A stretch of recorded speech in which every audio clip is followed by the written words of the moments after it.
संशोधन विषयाच्या अनुषंगाने समस्या सूत्रांचा अर्थच असा होतो की जो व्यापक विषय आहे, तुमच्या संशोधनाचे आवश्यक विधान करायला पाहिजे. तुमचा संशोधनाचा उद्देश काय आहे, तुमच्या संशोधनाचा उद्देश जर कधी त्याची आर्थिक समस्या जाणणं असेल की स्पर्धा परीक्षा करणाऱ्या मुलाच्या आर्थिक समस्या काय आहेत, तर पुण्यासारख्या शहरामध्ये जर तुम्ही गेलात तर विद्यार्थ्यांचे बघा आर्थिक समस्या काय आहे.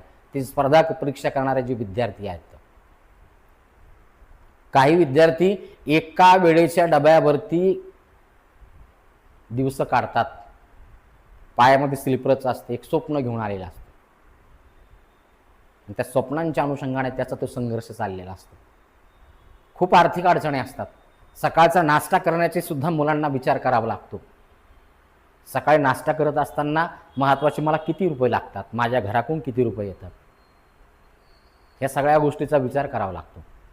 म्हणजे सांगायला हरकत नाही की म्हणजे 2 दिवस अगोदर एका